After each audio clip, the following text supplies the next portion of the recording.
მოგესალმებით, თქვენ უყურებთ გადაცემას მედიცინის ანატომია და ჩვენი გადაცემის დღევანდელი სტუმარი გახლავთ ექიმი რადიოლოგი გიორგი უბირია. მოგესალმებით, პირველ რიგში დიდ მადლობას მოგახსენებთ ჩვენთან სტუმრობისთვის და თქვენ მადლობა მოწვევისთვის. პირველ რიგში მინდა გკითხოთ ზოგადად რას გულისხმობს ეს სამედიცინო დისციპლინა, რას აკეთებენ რადიოლოგები? პირველ რიგში განვუმარტოთ ეს მაყურებელს. სამედიცინო რადიოლოგია არის მედიცინის ერთ-ერთი ყველაზე განვითარებადი სფერო, რომელიც სამედიცინო აპარატურით მიღებულ გამოსახულებებს იყენებს დიაგნოსტიკისთვის და მკურნალობისთვის. ეს გამოსახულებები შეიძლება იყოს როგორც მაიონიზებელი რადიაციით მიღებული, მაგალითად რენტგენი, კომპიუტერული ტომოგრაფია, პოზიტრონ-ემისიური ტომოგრაფია, ასევე ულტრაბგერაზე დამყარებული აპარატურით მიღებული გამოსახულებები და მაგნიტორეზონანსული აპარატურით მიღებული გამოსახულებები. რომელიც მაიონიზებელი არის. რომელიც არ არის მაიონიზებელი. გასაგებია. და ზოგადად ანუ რაიმე კონკრეტული ნოზოლოგიების შემთხვევაში შეიძლება ნებისმიერი გამოკვლევის მეთოდი გამოვიყენოთ თუ გააჩნია დაუშვათ რომ ორგანოთა სისტემების ვიკვლევთ. ამ ყველაფერს თავის ჩვენება აქვს და უკუჩვენება აქვს რაღაცა დაავადებების დროს ასევე გართულებების მოსავლელი გართულებების შესახებ მკურნალი ექიმი წყვეტს რა უნდა დაინიშნოს რა კონკრეტულად რა გამოკვლევა. ზოგ შემთხვევაში კომპიუტერული ტომოგრაფია მიზანშეწონილი, ზოგ შემთხვევაში რენტგენი. ანუ ეს ინდივიდუალურია და მკურნალი ექიმი წყვეტს. ახლა რომ მივყვეთ ძალიან შორს აგვიყვეს ამის. გასაგებია, ასე არ არის რომ რადგან დაუშვათ რომელიმე ტომოგრაფია მაგნიტორეზონანსული ან კომპიუტერული ტომოგრაფია იმის გამო რომ უფრო ძვირია, ეს იმას არ გულისხმობს რომ კონკრეტულ შემთხვევაში ის უფრო მეტად ინფორმატიული იქნება, ხო? ანუ შეიძლება კონკრეტულ შემთხვევაში არ შეიძლებაოდეს უბრალოდ რაც პეისმეიკერი თუ პაციენტს შეყენებული მაგნიტორეზონანსული ტომოგრაფია მაგ შემთხვევაში არ შეიძლება გაკეთდეს. მაშინ ალტერნატივა უნდა მოიძებნოს და ან ზოგადად მედიცინაში ესეა, რაც შეიძლება იაფფასიანი გამოკვლევით იწყებ. cost effective რო იყოს, ასე ვთქვათ და ამ შემდგომ გადადიხარ უფრო ძვირადღირებულ კვლევებზე. შეიძლება ულტრაბგერამ, რომელიც ყველაზე იაფია, თქო, ამ ეტაპზე, შეიძლება უფრო მეტი ინფორმაცია მოგცეს, ვიდრე ვთქვათ, კომპიუტერულმა და უფრო იაფად და სწრაფად დასვას ექიმმა. და გამოსხივებაც ნაკლები აქვს და ამას ექიმი აფასებს. გასაგებია. ეს ზოგადი ინფორმაცია მივიღეთ ზოგადად რადიოლოგიაზე და აქ მინდა გავაგრძელოთ ჩვენი საუბარი ცოტა სხვა მიმართულებით. იქიდან გამომდინარე, როგორც მოგეხსენებათ, ჩვენი ტელევიზია არის საუნივერსიტეტო ტელევიზია და ძირითადად სტუდენტებზე არის ის ორიენტირებული. შესაბამისად, იქიდან გამომდინარე, რომ ჩვენს უნივერსიტეტში არის მედიცინის სკოლა, სადაც მედიცინის ფაკულტეტის სტუდენტები სწავლობენ და ბევრისგან მსმენია, რომ რაღაც ამთავრებენ უკვე უნივერსიტეტს და რაღაც ვერ შეარჩიეს საკუთარი მომავალი პროფესია სამედიცინო მიმართულებით. აი თქვენ როგორც ექიმ რადიოლოგს რა შეგიძლიათ უთხრათ ამ ადამიანებს სამედიცინო სპეციალობის არჩევის გზაზე და თქვენ როგორც ექიმ რადიოლოგს როგორ ფიქრობთ რადიოლოგია როგორც სამედიცინო დისციპლინა რამდენად საინტერესოა ყოველდღიურ რუტინაში, ექიმის ყოველდღიურ რუტინაში. ძალიან საინტერესოა, მე ძალიან მობედნიერებს ამ სპეციალობით მუშაობა. ყოველდღიურად რაც სიახლეებია, სულ განვითარებადია, ძალიან მზარდი სფეროა, მოგეხსენებათ. მე გადავწყვიტე პირადად რაც ჩემი უნარებიდან გამომდინარე, თავიდან ალბათ ყველას ქირურგია უნდა, მეც პირველი კურსიდან ქირურგობა მინდა და რაც პრაქტიკებზე პირველი კურსი როგორც კი დავამთავრე, პრაქტიკებზე წავედი, რამდენიმე ოპერაციას დავესწარი. მაგრამ მაშინ მომივხვდი, რომ ეს ჩემი არ იყო, იმიტომ რომ 6 საათიან ოპერაციაზე ვიდექი დიდხანს რაღაც ისეთ შემთხვევებში შევესწარი, რომელსაც ფატალურად დამთავრდა ახალგაზრდების შემთხვევაში და ძალიან ცუდად იმოქმედა რა ჩემზე ამან და თან რაღაც ვფიქრობ, რომ ქირურგია ამ ეტაპზე რაღაც დაუფასებელი სფეროა მაინც საქართველოში. მაინც მადლიერი არავინ არა, მაინც ყველა ღმერთს უხდის მადლობას თუ ვინმეს გადაარჩენა და ამიტომ რაღაც ჩემი უნარებიდან გამომდინარე რაღაც ხატვა მეხერხებოდა ანატომია ვიცოდი ძალიან კარგად და რადიოლოგია გამიადვილდა მე-4 კურსზე რომ გავიარე რადიოლოგია ძალიან გამიადვილდა გარკვევა, ორიენტირება, ტოპოგრაფიული ანატომია კარგად გამოდიოდა და აქედან გამომდინარე გადავწყვიტე მივყოლოდი რადიოლოგიას. ძალიან ბევრ ადამიანს აქვს როგორც არასამედიცინო, მით უმეტეს არასამედიცინო სპეციალობის ადამიანებს ასეთი დამოკიდებულება, რომ ექიმი რადიოლოგები განსაკუთრებული ზიანის მომტანი მაიონიზებელი რადიაციის ქვეშ არიან, ასე რომ ვთქვათ, ყოველდღიურ პრაქტიკაში. და თუმცა ეს აზრი მხოლოდ არასამედიცინო სპეციალობის ადამიანებს შორის არ არის. ასეთი აზრი აქვთ ხოლმე ექიმებსაც კი და მით უმეტეს სტუდენტებს. დენად არის საშიშროება იმისა, რომ ექიმები ამ მაიონიზებელი გამოსხივების მსხვერპლი გახდნენ, ასე რომ ვთქვათ. თან გარდა ამისა, ჩვენ ვიცით, რომ გასულ საუკუნეში რენტგენოლოგების კიბოსაც კი უწოდებდნენ გარკვეულ ონკოლოგიურ დაავადებებს. კი. ვინაიდან ეს თერაპიით გამოწვევა.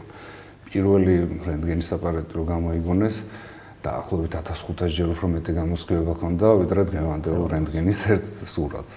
ახლა უკვე ციფრულია ყველაფერი, მინიმუმამდეა დაყვანილი ეს რადიაცია და რენტგენოლოგს, რადიოლოგს საერთოდ არ აქვს შეხება შეიძლება სახში ისდეს და ისე ნახულობდეს გამოკვლევებს სრულიად თავისუფალია ამ რადიაციისგან.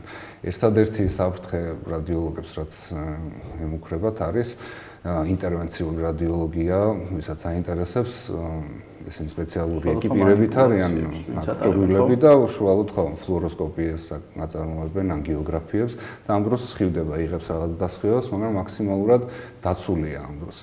ეს მხოლოდ ინტერვენციული რადიოლოგიის შემთხვევაში. გარდა ამისა, ეს ნორმალურ ქვეყნებში, ანუ ევროპულ ქვეყნებში, ამერიკაში, თურქეთშიც კი რადიოლოგებს 60 სამუშაო დღემდე აქვს წლის განმავლობაში მშობლების აღების უფლება ეკუთვნით რაღაც საბჭოთა კავშირის დროს იყო რომ რაღაც იოგურტი, მაწონი ან რაღაც რძის პროდუქტი ყოველდღე უფასოდ ეკუთვნოდათ.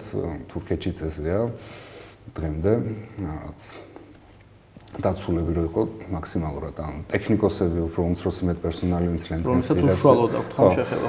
კი, რაღაც ესე ვერჩი უდგას სახელმწიფო. გასაგებია, ინტერვენციული რადიოლოგია ახსენეთ თქვენ და ეს სამედიცინო დისციპლინა ასევე დიაგნოსტიკური დისციპლინაა თუ სამკურნალო სადიაგნოსტიკოა, მოიცავს ხომ? მოიცავს როგორც ბიოპსიებს, ასევე აბლაციებს, ამ სამკურნალო ეს აბლაცია, რაღაც სიმსივნის კვებავი არტერიების დახშობა, რომ აღარ მოხდეს მისი სწრაფი ზრდა. ტრენირებები და ასე შემდეგ.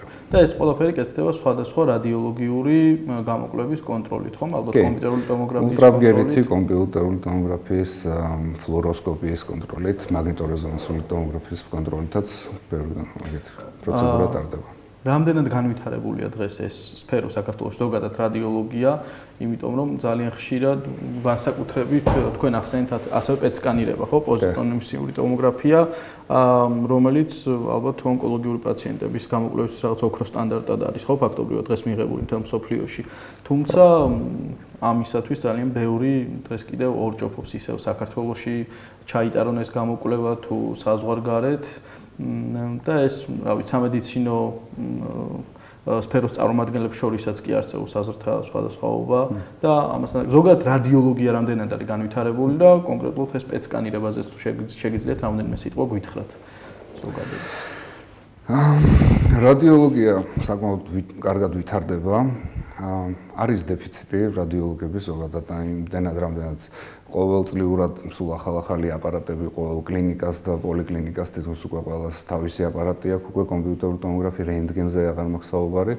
ყველას თავისი აპარატი აქვს, სპეციალისტი კი არ არის საკმარისი რომ ყველა ადგილზე იყოს, ამიტომ ჩვენთვის მოსახერხებელი ეს ტელერადიოლოგია ვითარდება, რომელიც შეიძლება სოფლიოს ნებისმიერ კუთხეში იყო და გამოგიგზავნო გამოსახულები და დიაგნოზი დასვა ნებისმიერი სიშორიდან. ეს შესაძლებელია რამდენიმე კლინიკაში ერთდროულად შეიძლება ამავდროულად იმუშაო. პეტ-სკანირებას რაც შეეხება, საქართველოში არის რამდენიმე აპარატი, საკმაოდ ხარისხიანად კვალიფიციური სპეციალისტები მუშაობენ მას და აკეთებენ. გასაგებია, ექიმი რადიოლოგების მომზადებას რაც შეეხება, როდესაც დაუშვათ სტუდენტი დაასრულებს მედიცინის საგანმანათლებლო პროგრამას და გადაწყვეტს, რომ რადიოლოგიის სარეზიდენტო პროგრამაზე გააგრძელოს სწავლა, ხო? ამ შემთხვევაში ის ამ სარეზიდენტო პროგრამაზე რომელიმე კონკრეტული რადიოლოგიური გამოკვლევის სპეციალისტი ხდება თუ ამ დაუშვათ კომპიუტერული ტომოგრაფიის სპეციალისტები არიან, MRI სპეციალისტები თუ მათ შეუძლიათ დაუშვათ ულტრაბგერის აპარატთან მუშაობაც, რენტგენის გამოსახულების მიხედვითაც. უნივერსიტეტის დამთავრების მერე აბარე პრეზიდენტურაში საერთო სარეზიდენტო გამოცდა ქულების მიხედვით და რამდენიმე კლინიკას უნივერსიტეტში შეიძლება კონდეს რეზიდენტურა. ხდები რადიოლოგიის რეზიდენტურაში, რომელიც არის 3 წლიანი და 3 წლის შემდეგ ამ 3 წელიწადში გადიხარ როგორც კომპიუტერულ ტომოგრაფიას, რენტგენს, ეხოსკოპიას, ულტრაბგერას, მაგნიტორეზონანსულ ტომოგრაფიასაც ზოგადად ყველაფერს გადიხარ, მაგრამ უფრო კონცენტრირებულია, უფრო მეტი დრო აქვს დათმობილი რენტგენს და ულტრაბგერას. და მისი ლიცენზიით 3 წლის შემდეგ შეიძლება იმუშაო როგორც რენტგენოლოგმა ან ულტრაბგერის სპეციალისტმა.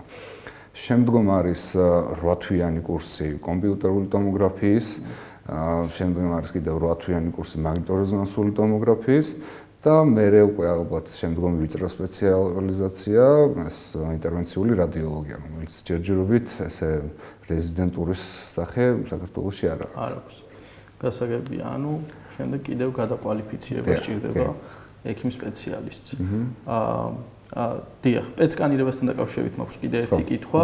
ზოგადად პაციენტისათვის გამოიყენება რადიოაქტიური იზოტოპი, ხო? კონტრასტისთვის. რამდენად ბევრი გვერდითი ეფექტი შეიძლება ქონდეს ამას? იქიდან გამომდინარე, რომ ეს რადიოაქტიურია, ამასთან დაკავშირებითაც აქვს ხოლმე კითხვა ძალიან ბევრ ადამიანს. ანუ ეს გამოკვლევა პეცკანი არის რიგითი ან ჩვეულებრივი კვლევა, ისეთივე როგორც კომპიუტერული ტომოგრაფია, მაგნიტორეზონანსული, ან საერთო ჯამში ერთიანი სურათი შეიძლება შეიქმნა პეცკანი. ერთ-ერთი შემადგენელი ნაწილია დიაგნოსტიკის. თუ კურნალი ექიმი თulis საჭიროა გაილაინებით მოწოდებულია, რომ ეს კვლევა არის საჭირო ჩატარდეს, რაც არ უნდა გამოსხივება რადიაცია ქონდეს, უნდა ჩატარდეს. აქვს რა თქმა უნდა, რადიოაქტიურ ნივთიერებას მიიღებთ და ვენაში შეყავთ, რომელსაც რაც ნახევარდაშლის პერიოდი, რაც 6 საათი აქ მგონი, 120 წუთი ზუსტად არ მახსოვს. ანუ აუცილებლობის შემთხვევაში უნდა გაკეთდეს რა. გაკეთდეს, გასაგებია, მიუხედავად მისი გვერდითი ეფექტებისა. კიდევ ახალი ტრენდი არის ხელოვნური ინტელექტი, რომელიც უკვე 7 წელია რაც დაიწყეს ამაზე მუშაობა. არის შექმნილი დიდი ბაზა, მონაცემთა ბაზა, სადაც ეს გამოკვლევები, კომპიუტერული ტომოგრაფიის, მაგნიტორეზონანსული, საერთოდ რადიოლოგიური კვლევები იგზავნება. დატაბაზაა დიდი, ამას კომპიუტერი პროგრამა ანალიზებს, ალგორითმი აქვს შექმნილი, დასკვნებიც რადიოლოგების მიერ დაწერილი დასკვნებიც იგზავნება და ანალიზი უტარდება ამას და ეს ხელოვნური ინტელექტით შეიქმნა პროგრამები, რომელიც გეხმარება ამ ეტაპზე აქვს ასისტენტის როლი რადიოლოგისთვის, ასისტენტს წარმოადგენს. მაგალითად, ფილტვის სკრინინგის პაციენტებში დაბალდოზირებული კომპიუტერული ტომოგრაფია ტარდება ამერიკაში და ევროპაში, რამდენიმე ქვეყანაში და შტატში მიღებულია უკვე. და უკვე პროგრამა გეუბნება, რომელი კვანძი არის საყურადღებო, რომელს სჭირდება ბიოპსია, რომელს დაკვირვება, რომელი უბრალოდ ფიბროზულია და ასისტენტის როლი აქვს ძალიან კარგი მორგებული ამ ეტაპზე.